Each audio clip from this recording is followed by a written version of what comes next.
Hi, Daniel with DanielParsonsMinistry.com. Today's Life Journal Bible reading plan is for the 25th of October. We'll cover Job chapter 16 in the Old Testament and Acts chapters 21 to 23 in the New Testament. The New King James Version of the Bible, Job 16. Job reproaches his pitiless friends. Then Job answered and said, I have heard many such things. Miserable comforters are you all. Shall words of wind have an end, or what provokes you that you answer?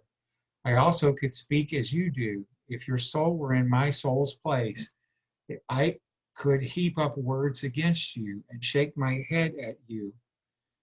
But I would strengthen you with my mouth, and the comfort of my lips would relieve your grief. Though I speak, my grief is not relieved.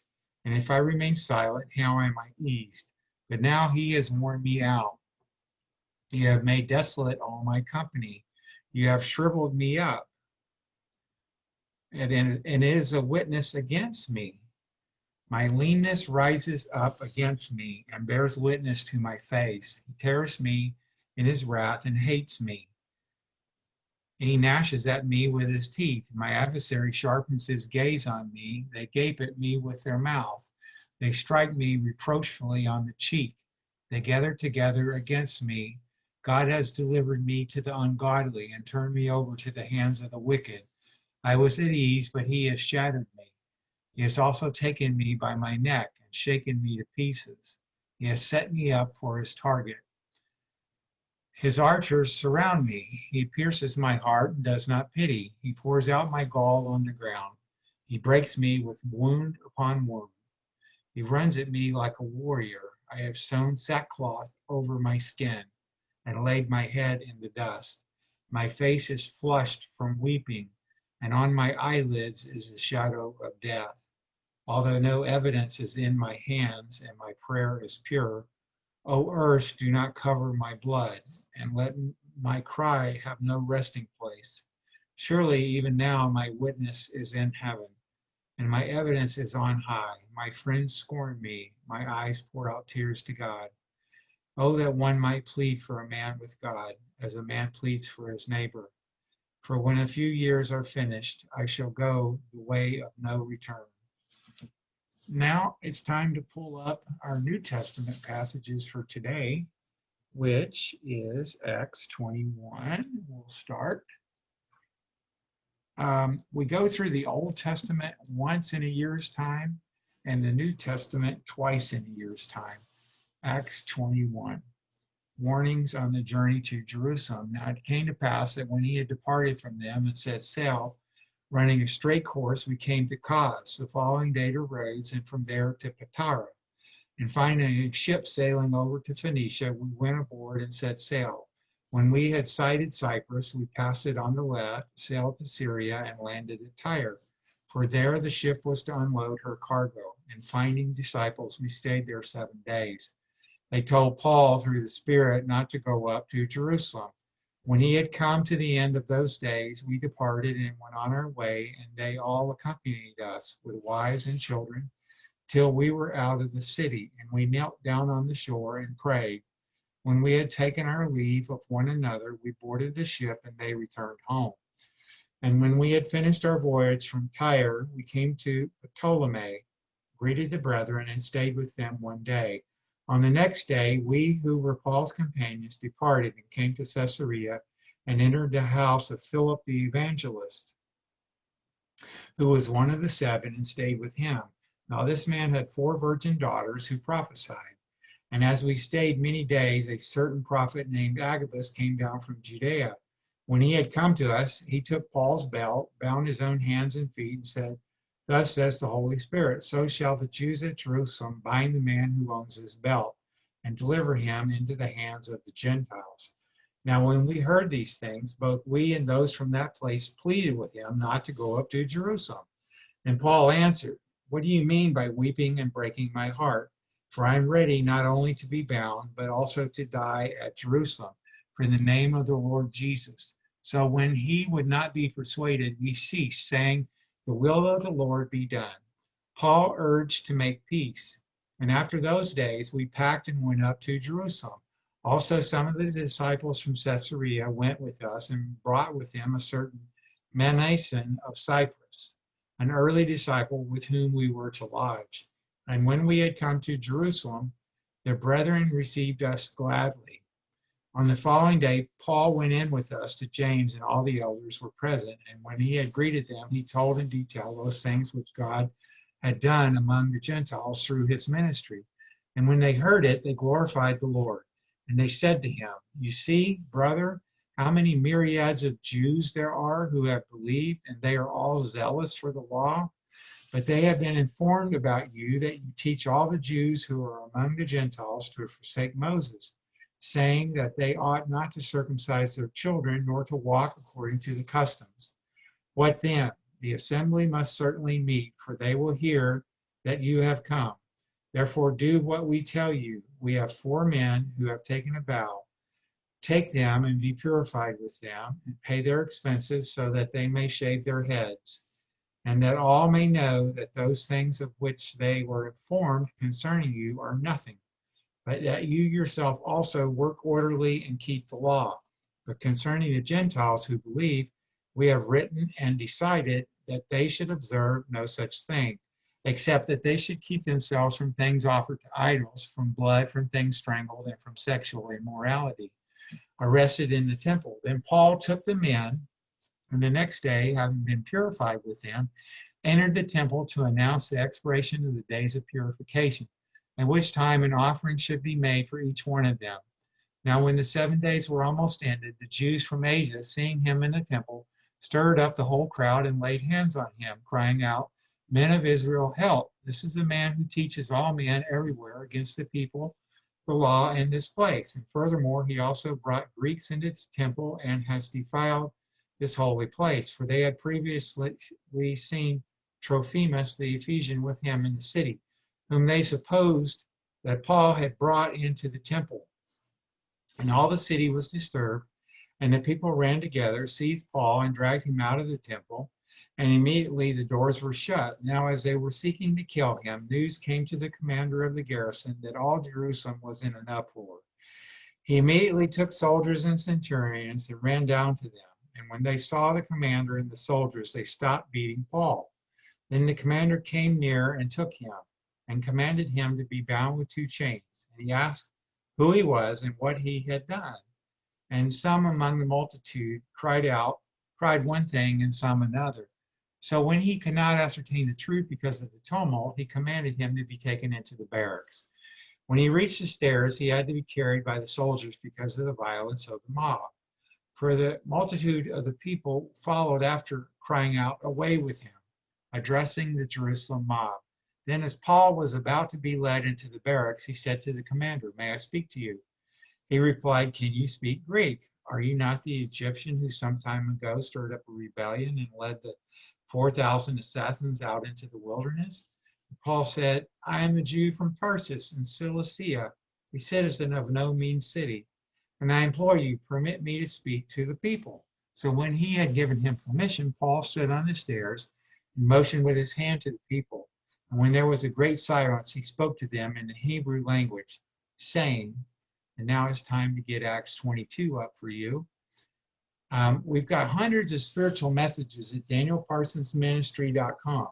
And my wife, Patricia, is a gourmet vegan chef. She's got hundreds of really delicious vegan recipes. Same website, danielparsonsministry.com. Click on the Healthy Living tab. And on that Healthy Living tab are hundreds of really delicious vegan recipes.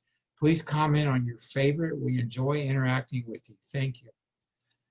Paul's defense at Jerusalem, Acts 22. "Brethren and fathers, hear my defense before you now." And when they heard that he spoke to them in the Hebrew language, they kept all the more silent. Then he said, "I am indeed a Jew born in Tarsus of Cilicia, but brought up in this city at the feet of Gamaliel, taught according to the strictness of our fathers' law, and was zealous toward God as you all are today. I persecuted this way to the death, binding and delivering into prisons both men and women, as also the high priest bears me witness, and all the council of the elders, from whom I also received letters to the brethren. and went to Damascus to bring in chains even those who were there to Jerusalem to be punished. Now it happened as I journeyed and came near Damascus at about noon, suddenly a great light from heaven shone around me, and I fell to the ground, and I heard a voice saying to me, Saul, Saul, why are you persecuting me? So I answered, Who are you, Lord? And he said to me, I am Jesus of Nazareth, whom you are persecuting. And those who were with me indeed saw the light and were afraid, but they did not hear the voice of him who spoke to me. So I said, What shall I do, Lord? And the Lord said to me, Arise and go into Damascus, and there you will be told all the things which are appointed for you to do. And since I could not see for the glory of that light, being led by the hand of those who were with me, I came into Damascus. Then a certain Ananias, a devout man according to the law, having a good testimony with all the Jews who dwelt there, came to me, and he stood and said to me, Brother Saul, believe, receive your sight. And at that same hour I looked up at him. Then he said, The God of our fathers has chosen you, that you should know his will, and see the just one, and fear the voice of his mouth. For you will be his witness to all men of what you have seen and heard.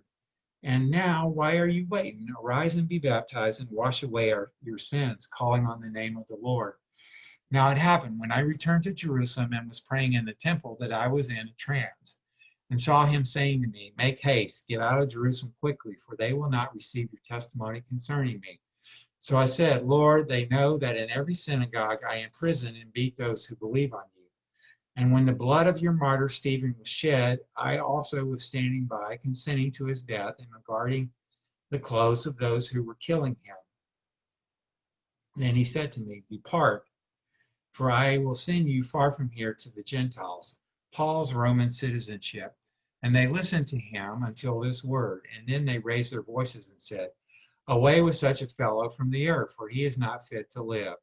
Then as they cried out and tore off their clothes and threw dust into the air, the commander ordered him to be brought into the barracks, and that he should be examined under scourging, so that he might know why they shouted so against him. And as they bound him with thongs, Paul said to the centurion who stood by, Is it lawful for you to scourge a man who is a Roman and uncondemned? When the centurion heard that, he went and told the commander, saying, Take care what you do, for this man is a Roman. Then the commander came and said to him, Tell me, are you a Roman? He said, Yes.